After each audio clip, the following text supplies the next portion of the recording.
I couldn't believe what I was hearing. Here I am at a major Chamber of Commerce function about to receive an award, and Rhonda, my wife of 10 years, just whispered in my ear that she was going to leave with Gerald, my business partner, for a weekend of in Las Vegas immediately after the award ceremony. "Are you out of your mind?" I asked quietly, so as not to be heard by anyone else. "Only with lust," she whispered back. "For him. Right now, I'm feeling his hard through his trousers, and soon I'll be putting it in me." "We need to talk," I told her, "but not now. Later, after we get home from the ceremony." "No, Ron. I'm telling you how it's going to be," she said. "If you want to talk, you can give me some ideas or maybe remind me of the things you've always wanted me to do with you but refused. I'll be home Monday evening and we can talk then if you still feel the need." This was the start of a 3-day weekend, and I knew she didn't have to be back to work until Tuesday. "And you plotted this with him?" I asked quietly. "Of course," she said. "His wife also knows." I looked and saw my soon-to-be ex-partner and friend sitting next to Rhonda with a eating grin on his face. I wanted to punch the out, but not here. Not in front of all these people, these so-called pillars of the community. I looked at Judy, his wife, who sat next to him. She didn't look too happy at all. Apparently, she also knew about this. My mind was racing, but I focused back on the present when I heard my name called by the Master of Ceremonies. I got up, shook his hand, and accepted the award, holding it for a second as a photographer took a picture. I gave my prepared acceptance speech and noticed as I did that Rhonda's hand was in Gerald's lap. I decided to make an impromptu change in my speech. On my notes, I had included an acknowledgement of my wife, but I ended my speech a bit early, not even mentioning her name. Instead, I thanked the community for their support and the chamber for the award, then ended my speech. I didn't know if anyone would notice the slight, but Rhonda mentioned it after I sat back down. "What, didn't I even rate a mention?" she asked sarcastically as I took a sip of my now tepid drink. I simply glared at her, not saying a word. "So, that's how it's going to be, huh? Well, like I said, we'll talk Monday evening when I get back." Gerald got up and headed for the podium, deliberately bumping into me on his way up. "If you go through with this, don't bother coming back," I whispered to Rhonda as Gerald spoke. "There'll be nothing here for you to come back to." To emphasize the point, I slipped my ring off my finger and handed it to her. She smirked as she dropped it in her purse. "You know why I'm doing this?" she asked. "Of course you do," she added. "It's for what you did with Judy. Don't lie. I know all about it. I have pictures. So you'll say or do nothing. Let me do this, and we'll talk when I get back." "Don't do this, Rhonda," I said. "Nothing happened between Judy and I except dinner. We can talk about it after the ceremony." "Too late," she said. "It's going to happen. The tickets have already been bought. The reservations have already been made. I'm going to give Gerald my naked body this weekend. I'm going to let him do whatever he wants to me, and there's nothing you can say or do to stop me." "What if I told you he's HIV positive?" I asked. She laughed. "I wouldn't believe you. You'd say or do just about anything to keep me from going," she said. "Don't say I didn't warn you," I told her. "I guarantee that if you do this, you'll regret it for the rest of your life. Look, just enjoy the weekend without me. Go play golf or something. When I get back, things will go on as before," she said. I couldn't believe the nerve of this woman.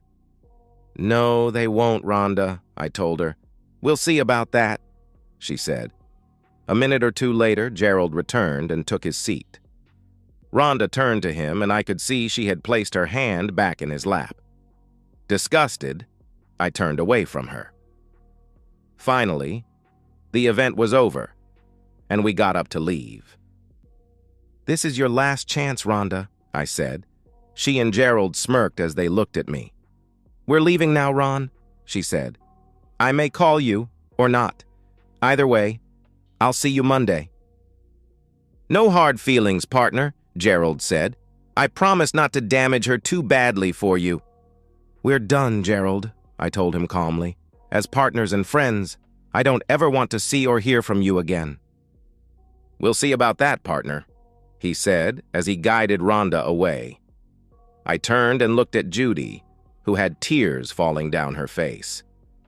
Do you need a ride home? I asked her. She shook her head. No, I have an Uber coming for me, she said. Thanks for asking anyway.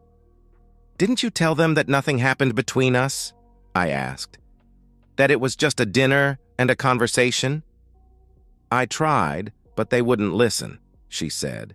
Gerald has pictures of us at the restaurant, and Rhonda insists it was a prelude to an affair. You know how she can get sometimes. Yeah, I knew, all right. Until now, the only complaint I had about Rhonda was her uncanny ability to act on false assumptions. And once she got something in her head, there was almost nothing anyone could do to change her mind. I see, I told her. I'm sorry, Ron, she said. You don't deserve this. I only hope he thought enough to bring condoms. It doesn't matter, I said. Whether he uses a condom or not is immaterial. The fact that she's going to let him screw her is all that matters. No, I'm finished with both of them. What are you going to do? She asked. What I need to, I told her. What about you? I told Gerald if he went through with this, I'd divorce him, she said. And that's exactly what I intend to do. This isn't the first time he's cheated on me, but by God, it'll be the last. Good for you, I said. Let me know if there's anything I can do. If you like, I can refer you to a good lawyer. Thanks, Ron, she said. I appreciate that.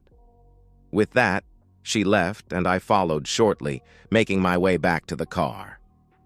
On the way home, I thought about the last 10 years with Rhonda. We married about 5 years after Gerald and I went into business together. Gerald introduced me to her after we had been in business together for about 4 years.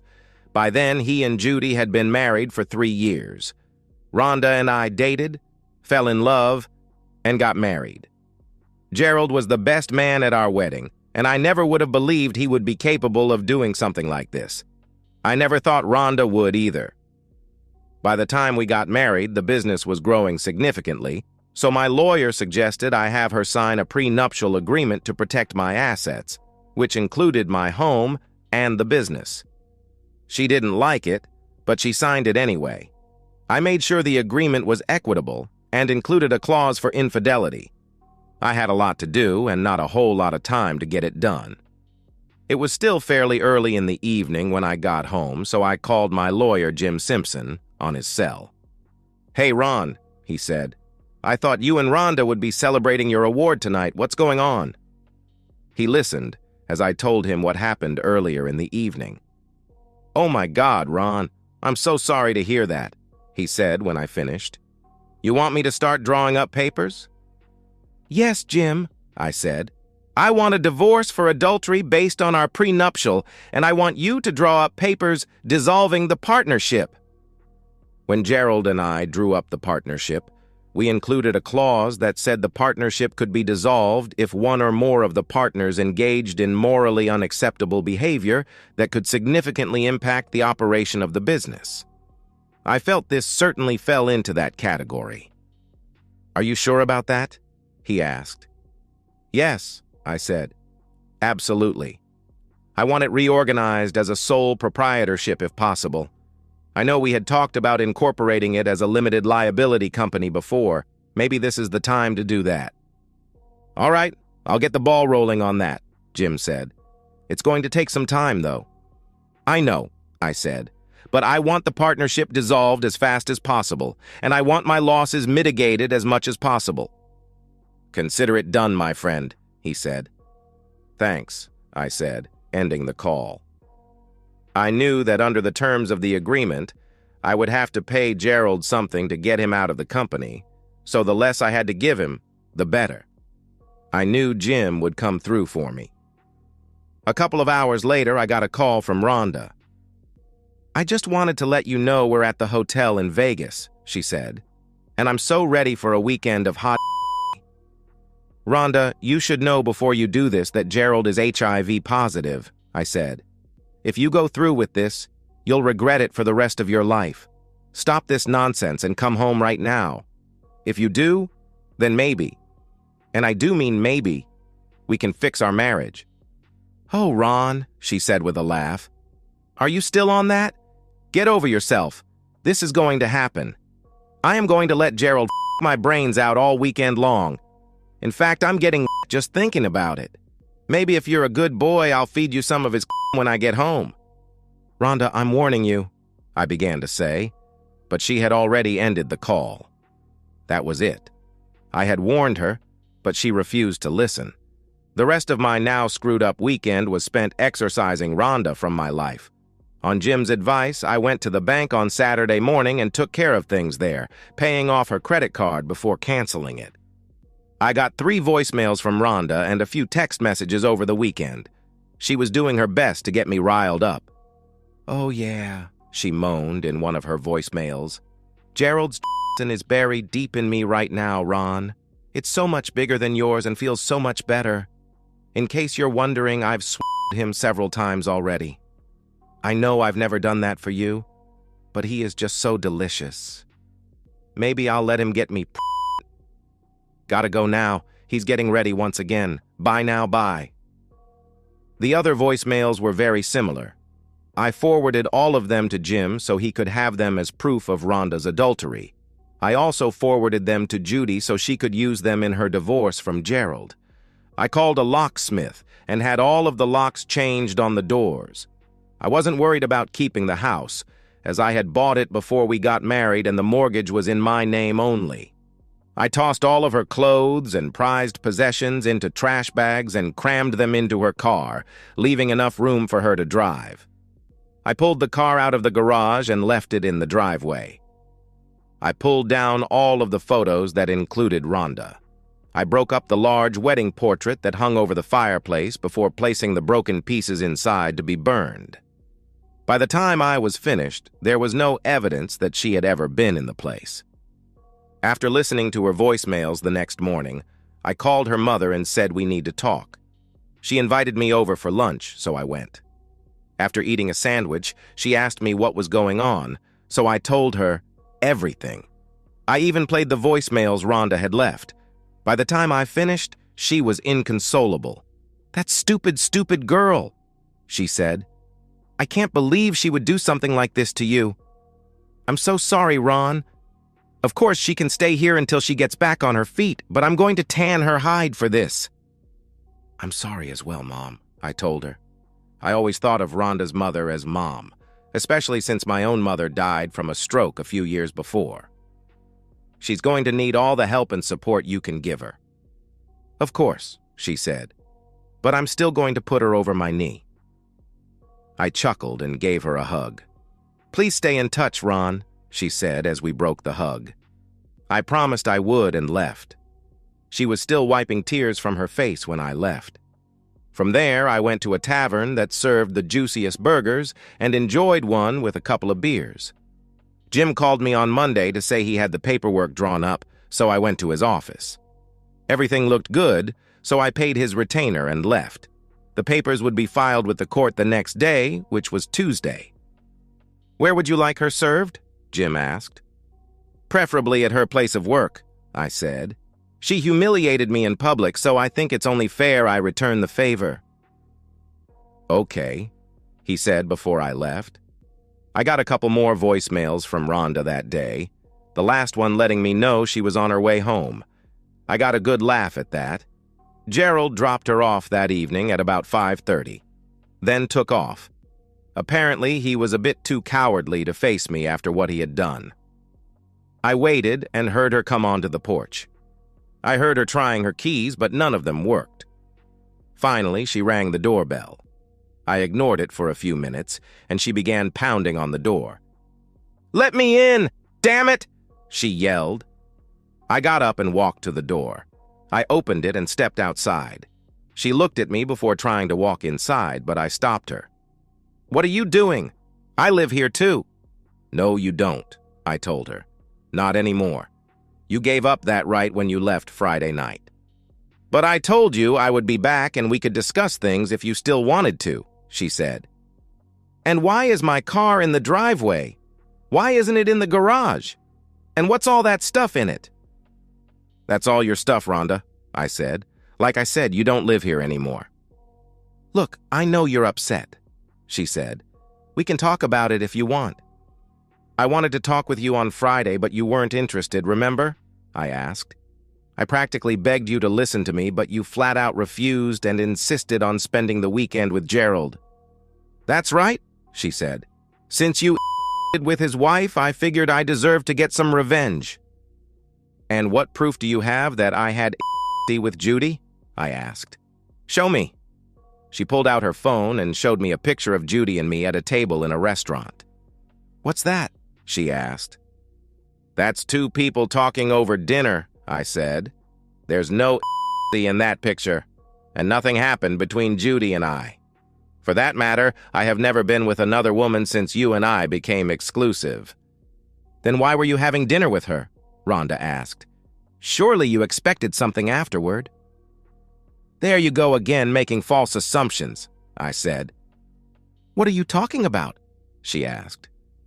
That's what I wanted to talk to you about on Friday, but you refused to listen to me, I said. Tell me, did Gerald ever use a condom this weekend? Of course not, she said. You know I hate condoms. I see, I said. And I guess you let him finish inside you multiple times. That's right, she said. I still have some of his inside me right now. I was going to let you clean it out of me, and if you were repentant, I was going to let you have with me, but I don't think that's going to happen. So you were planning to kill me then? I said. Her eyes grew wide. Of course not, she said. Where did you get that silly idea from? Do you remember a few months back when he said he wasn't feeling too well? I asked. That was just a few weeks after he returned from a trip back east. Yeah, I remember, she said. I suggested he go see his doctor and get checked out. He never told me what the doctor said, but Judy learned he tested positive for HIV. You want to know how she learned about it? I'll tell you. She learned about it because he infected her. She tested positive just recently. That's what we were talking about at dinner that night. At the time he infected her, he didn't know he had it. But he sure as hell knew this last weekend when he was you. I handed her a copy of Gerald's test results Judy had given me the night we had dinner. Rhonda's face turned white and her eyes widened. I even told you on Friday, but you refused to listen. Oh my God, you were telling the truth. I'm going to get sick. She doubled over and vomited in the front yard. I stood and watched as she retched several times in the front yard. When she finished, she looked at me, scared. I'm going to die, aren't I? She asked. I shrugged my shoulders. I'm not a doctor, so I don't know. Judy said her doctor told her it's not the death sentence it was a few years ago, but it's still pretty rough. At any rate, I suggest you go see Dr. Barnes first thing in the morning and let him know. Have him run some tests on you. Maybe if he can catch it early enough, he can do something. But I do know that our marriage is dead. Where will I go? She asked, tears falling down her face. Your mother said you can stay with her until you get on your feet, I said. My mother? You told my mother? She asked, shocked. Yes. She deserves to know the truth, don't you think? I guess, she said. And you'll be served with divorce papers at work sometime this week, I told her. Please, no. I don't want a divorce. Can't we work through this? No, we probably could have if you had talked to me on Friday instead of leaving me to spend the weekend with him in Vegas. But you just had to have things your way. You made your bed, Rhonda. Now you get to lie in it. So what were you doing with Judy in that restaurant? She asked. I already told you. Talking, I said. She got her test results and wanted to talk to me. She asked if I had any idea he was positive. Of course, I told her the truth. I didn't. I was trying to find a way to help the two of them get through this, but it seems Gerald decided to have her followed. He got those pictures of us in the restaurant. Naturally, when you saw them, you made your usual false assumptions, and here we are. I hope it was all worth it to you." "Please, can't you just give me one more chance?" she begged. "I'm dying here." "I've been dying since you walked out on me Friday night," I said. "But I love you," she cried. "Yeah, right," I thought. "Don't you have any love for me at all?" "Love you? Right now, I don't even like you. Now get off my lawn." I walked back inside and slammed the door, locking it behind me. I looked through the window and saw her, sobbing as she knelt on the lawn. She looked totally defeated and forlorn. But right then, I didn't care. Eventually, she turned and slowly ambled to her car, still crying. As I watched, she backed out of the driveway and drove off, still crying. The next day, I got to the office early, hoping to catch Gerald when he came in. I had already advised security to confiscate his badge when he came in and had a couple security officers waiting by his office. When he arrived, he gave me a smirk, but lost it when he saw the officers. "What's this all about?" he asked.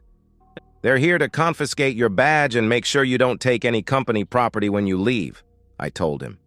"Leave? I'm not going anywhere." "Wrong answer," I told him. "As of today, the partnership is dissolved. You no longer work here." "Bullshit. You can't do that." "Read the agreement we both signed," I said, tossing a copy of it on his desk. I highlighted the appropriate clause.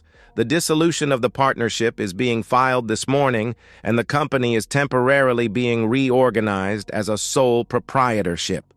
I'll give you 15 minutes to pack your trash and get off the property before I have you escorted out. "Is this all because I was with your wife over the weekend?" he asked. "Partly, it's also for deliberately exposing her to HIV, which, I've been told, is a crime in this state." "What?" he asked. "I saw your test results. Judy showed them to me. That's what we were discussing that day in the restaurant. She told me you infected her as well. I was planning to make you a silent partner so you could keep your medical coverage and still earn an income. But what you did this weekend was beyond the pale. You know you're infected, but you still chose to spend the weekend with Rhonda without informing her. That's illegal in this state. The two of you had this all planned out, except she didn't know you're HIV positive. In my view, what you did violates the terms of our partnership agreement. I had considered giving you a severance package, but in light of your actions, I've changed my mind. Now get out."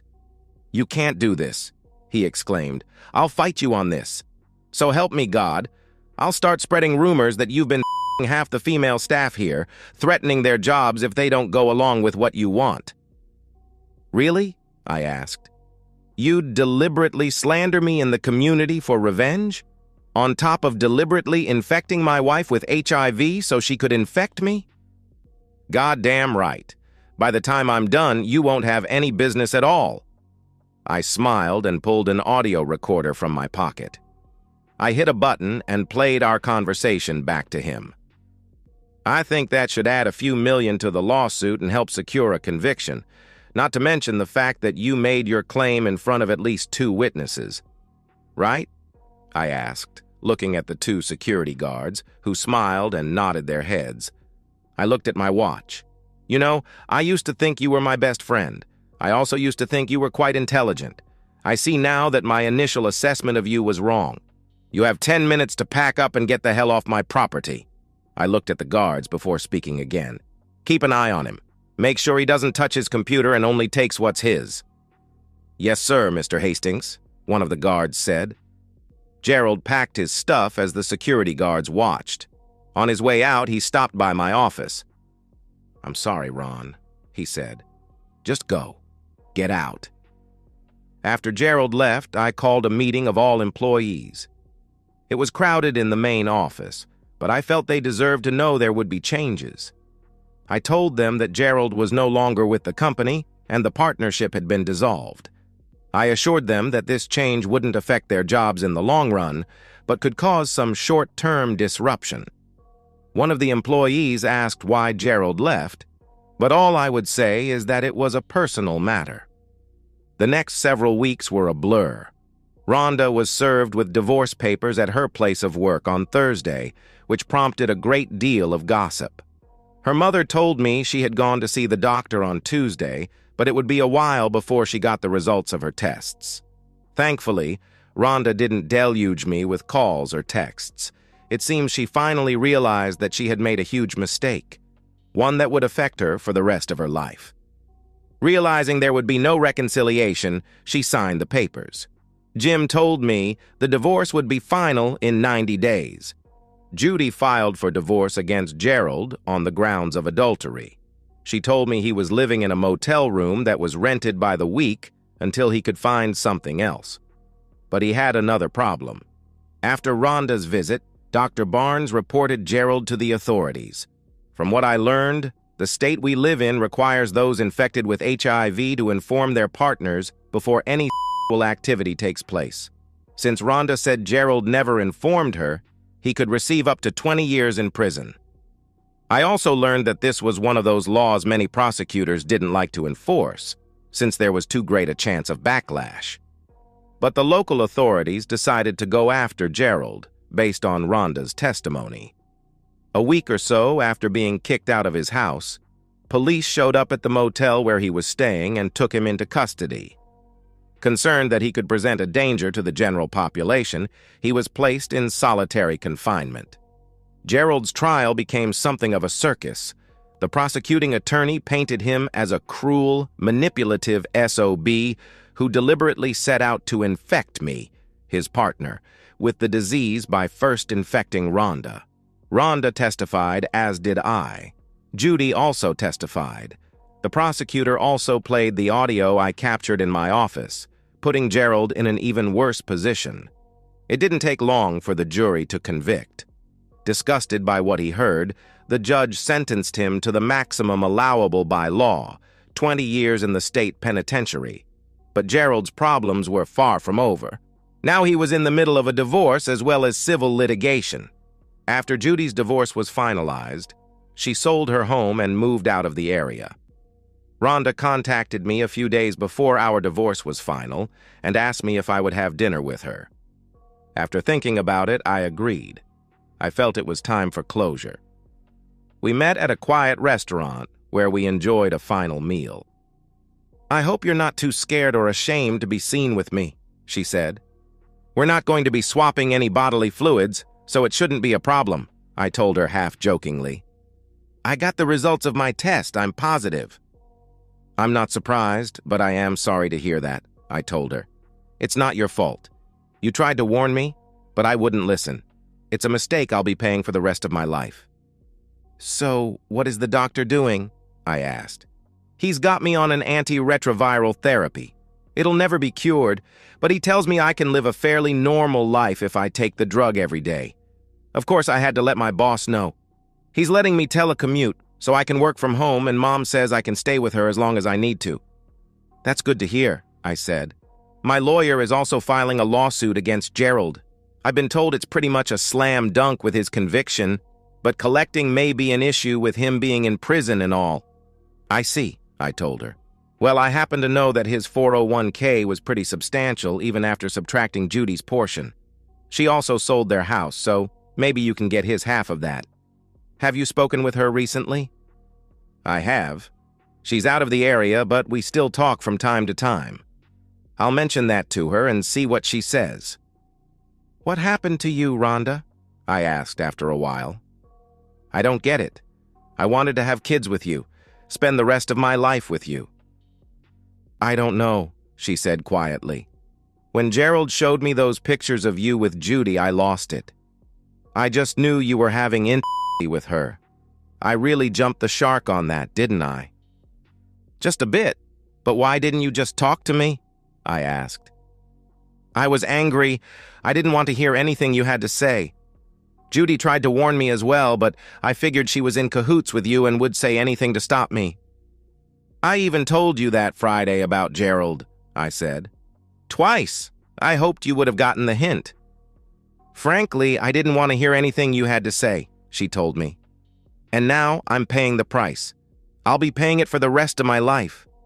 Can you ever forgive me for being so stupid?" "I don't know. Right now, it's all I can do to be civil around you." I thank you for that, at least, she said. I know it's probably not easy for you. So, how are you holding up? I manage. I stay pretty busy with the business. Now that Gerald is gone, my workload has doubled, so there's no shortage of things to do. Any women in your life? She asked. No, I'm not in the market for a relationship. Probably won't be for quite a while. Once bitten, twice shy, you know. I'm sorry, she said. I've learned a thing or two myself from all of this, I said. What's that? She asked. Never trust anyone, I said. She looked at me, shocked. I knew Gerald for years before I met you. That is, I thought I knew him.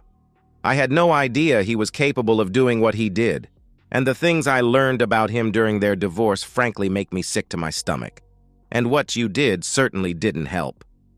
I'm sorry, she said. Yeah, well, it is what it is, I said. I see you're still wearing your rings, I added, looking at her left hand.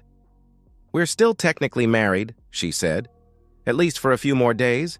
If you want them back, you can have them, but I was hoping you'd let me keep them. I don't want them. I'd just take them down and sell them anyway. Why would you want them? As a reminder, she said, of what I once had and threw away. They're yours, I said. Do with them what you want. Thank you, she said quietly, a tear falling down her cheek. I'd better get going now, I said. I have a lot to do yet tonight. Tell your mother I said hello and good luck. I will, she said. And thanks, Ron. I really am sorry about all this. Yeah, me too, Rhonda. Goodbye. I could hear her sobbing as I left. I wasn't as angry as I was when this all first went down, but I still felt sad. It's not easy ending a decade-long relationship with someone you thought you'd spend the rest of your life with. Work went on as normal, and within a year, things had settled down to a steady roar. I had plenty of opportunities, but chose not to date or pursue a relationship. I still had some serious trust issues after what Rhonda and Gerald had done. For me, life consisted of working, eating, and sleeping. I had no social life whatsoever. A year and a half after my divorce, Denise, my secretary, introduced me to her younger sister Angela at a company event. She was a couple of years younger than me and had just gotten through a divorce from her husband, who left her for another woman. We began dating, taking things one step at a time, slowly.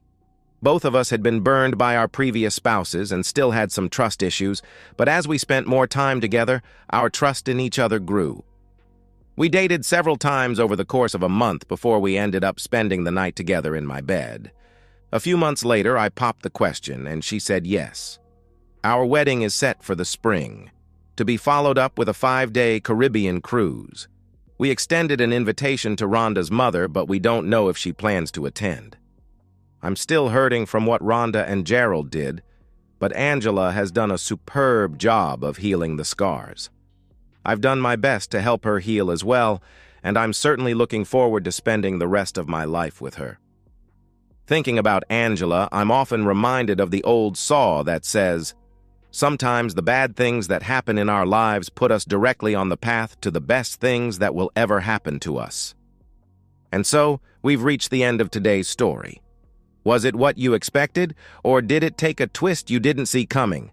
I'm curious to hear your thoughts. Share them in the comments below, and let's get a conversation going. If this story kept you hooked, make sure to hit that like button. And if you're new here or just haven't subscribed yet, now's the perfect time to join our community. I bring you fresh, captivating stories every day, so click that subscribe button and turn on notifications so you never miss out. Thanks for watching, and I'll see you in the next one.